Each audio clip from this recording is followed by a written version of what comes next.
Agroglifos, parte 2. Etapa da evolução de Gaia. Continuamos com o assunto mencionando uma outra explicação muito comentada sobre o que poderia estar criando os desenhos nas plantações. Seria a ocorrência de extraordinários fenômenos meteorológicos sobre as áreas em questão. Esta hipótese provavelmente se originou depois de um artigo publicado na revista Nature, em 1980, pelo investigador e cientista amador John Randy Capron. Parte dessa publicação foi reeditada pelo Journal of Meteorology em 2000. Capron defendia um estranho ponto de vista, que as tempestades numa determinada parte da Inglaterra, onde houve a aparição de muitos círculos, são violentas e seus efeitos são bastante curiosos. Visitando ele a fazenda de um vizinho, encontrou uma área onde o trigo havia sido derrubado de forma estranha. Em algumas partes da propriedade estavam formadas figuras circulares. Não conseguiu encontrar evidências de pegadas próximas do local, nem se as figuras foram feitas pela chuva, vento ou ambos. Pareceu-lhe que um tipo de ciclone causou aquilo. Capron escreveu, mas não convenceu. Para alguns seguidores de movimentos místicos, denominados de Nova Era, a origem dos círculos tem ligação direta com o local onde são criados. Por alguma razão, a maioria deles surge próxima de sítios arqueológicos ou monumentos megalíticos ancestrais, como Stonehenge, e são interpretados como sinais de uma nova etapa da evolução de Gaia, Terra. Talvez a explicação não tenha fundamento, mas é impressionante que, de fato, a maioria dos agroglifos esteja em áreas de evidências arqueológicas. Outra curiosa possibilidade levantada para tentar explicar o mistério surgiu em 2009, quando uma autoridade da Tasmânia, do outro lado do mundo, afirmou que os marsupiais conhecidos como diabos da Tasmânia seriam os responsáveis por uma série de marcas circulares em plantações naquele país, e, assim, que elas estariam explicadas.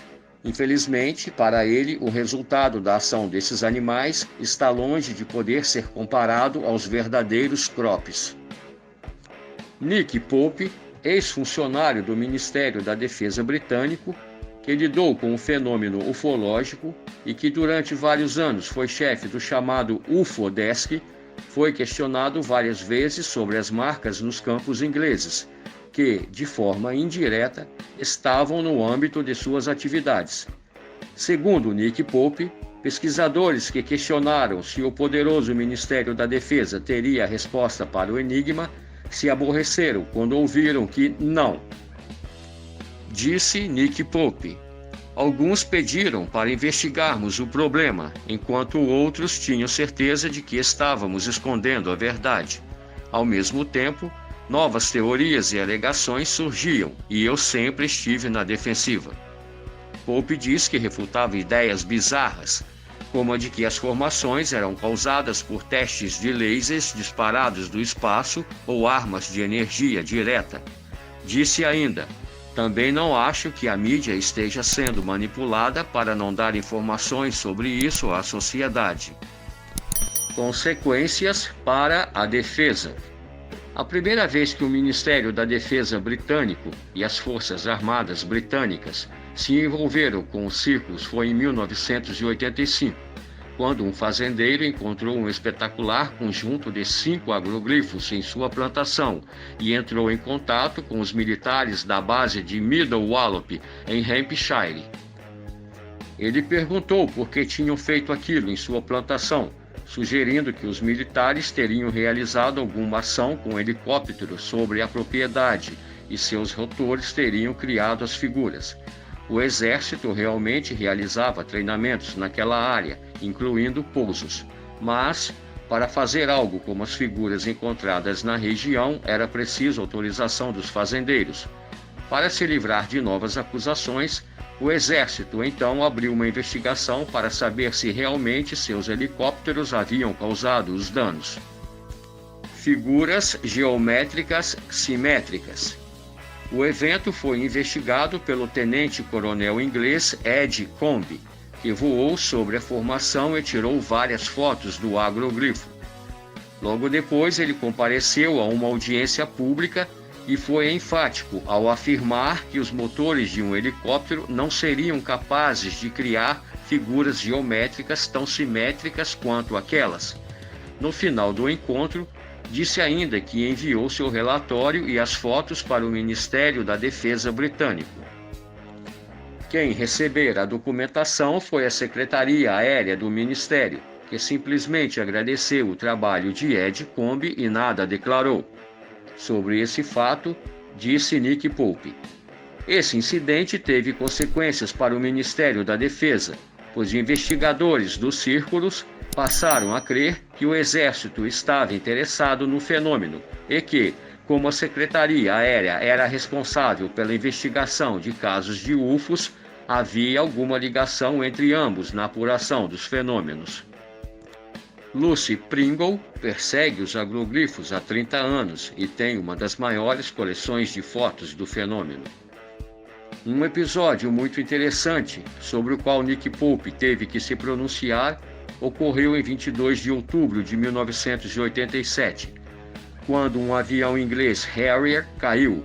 Segundo fontes, o acidente foi causado por energias associadas à formação de um agroglifo em um campo de soja.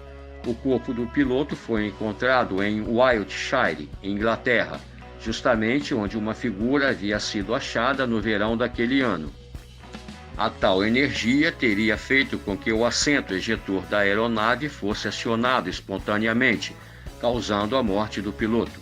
Então, sobre esse episódio, disse Nick Pope: eu neguei que havia alguma ligação entre a tragédia e os agroglifos. Foi falha mecânica, assim como tive que negar que a rainha e a primeira-ministra da Inglaterra na época, Margaret Thatcher, tinham declarado à imprensa interesse sobre o assunto. A morte do piloto permanece uma incógnita. Em seu livro O Mistério dos Círculos Ingleses, publicado pela revista UFO em 2002, o pesquisador Wallace Albino relata que o governo inglês, mais especificamente a família real britânica, teria chegado a chamar o consultor especial para assuntos científicos do Ministério da Defesa britânico, Lord Solly Zuckerman, para questioná-lo sobre o que estaria por trás das figuras nas plantações. Até hoje, sua resposta está sendo omitida do público. Por quê? Ainda segundo Wallace Albino, o próprio príncipe Charles, herdeiro do trono britânico, teria pedido ao Departamento de Ciência e Tecnologia para que fosse informado sobre novas descobertas relacionadas ao assunto. O autor vai mais além e diz em seu livro que as Forças Armadas Britânicas chegaram a forjar algumas figuras na tentativa de desmoralizar o assunto e afastar o interesse do público por elas. Tentativa de desmoralização.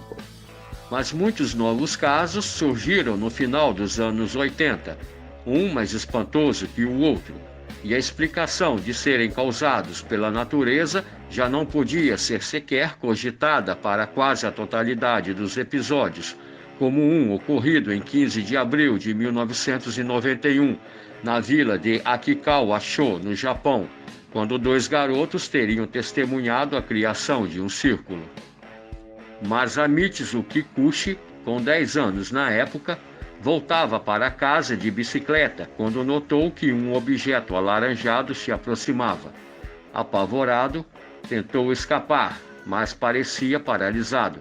Mesmo assim, foi capaz de ver quando aquele UFO, parecido com um pão inchado e redondo no centro, parou sobre a pastagem, diminuiu seu brilho e soltou uma fumaça. Era uma espécie de massa de vapor branco que permaneceu alguns metros abaixo do objeto, disse o jovem. Masamitsu disse ter sentido uma leve brisa e gotas de vapor no rosto. Nesse momento, a grama se inclinava e ondulava do centro para o exterior, e em questão de minutos se formou um perfeito círculo. Depois disso, a fumaça foi diminuindo de tamanho até desaparecer sobre o UFO, que logo sumiu entre as nuvens.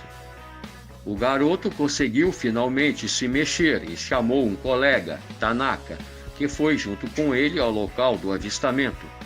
Para surpresa de ambos, o artefato havia voltado e expelia mais uma vez a misteriosa fumaça. Novamente, eles foram paralisados e se tornaram testemunhas da criação de mais um agroglifo. Esfera de luz branca. Também em 1991, um episódio registrado em vídeo e que circula até hoje na internet deixou o governo britânico sem palavras. A gravação, feita por ocupantes de um carro, flagrou o momento em que um helicóptero militar perseguia uma estranha esfera de luz branca. O vídeo, infelizmente de baixa qualidade, é intrigante a ponto de o pesquisador inglês Colin Andrews analisá-lo e declarar ser verdadeiro. Em determinada cena, pode-se ver claramente que o helicóptero para no ar e fica frente a frente com a bola de luz. Parece um filme de ficção. Fiquei me perguntando o que se passava na cabeça do piloto naquele momento, contou Colin Andrews. De repente surge outro helicóptero militar na cena, que começa a realizar manobras próximas ao objeto voador não identificado. Radioamadores afirmaram na época que interceptaram as conversas entre os pilotos. A esfera está na nossa frente, parada, disse um dos pilotos. Pois continue a filmá-la e não deixe que se afaste. Mais um helicóptero já está a caminho, disse o outro, referindo-se à nova aeronave que se aproximava. Um dos militares então dá uma declaração ainda mais contundente. Parece que ela está interferindo em nossos instrumentos, da mesma forma que quando criava o desenho na plantação em Colchester. Repito, os instrumentos estão apresentando problemas. Mas uma ordem do piloto em comando alertou. Se estiverem em risco, deixem o local. Mas atenção, em momento algum sejam hostis. Do que esses militares tinham receio? Sabiam eles da natureza daquela esfera? Outro evento muito interessante e igualmente registrado em vídeo ocorreu em plena luz do dia, em 11 de agosto de 2008, sobre a cidade de St. Helens, também na Inglaterra. A gravação, também disponível na internet, mostra um helicóptero negro perseguindo uma bola de luz extremamente brilhante. O encalço se dá sobre a área rural da cidade, onde em poucas semanas quase meia dúzia de misteriosos círculos surgiram nas plantações de diversas propriedades. Esse vídeo, ao contrário do anterior, tem ótima qualidade e mostra a aeronave procurando por algo. A sonda, ou o orbe, como preferem alguns, só aparece no final da filmagem, pairando calmamente sobre o terreno, quando também é possível ver carros e caminhões passando por uma estrada de sinal. O material foi analisado na época por uma equipe da rede de TV BBC, que não encontrou nenhum vestígio de fraude.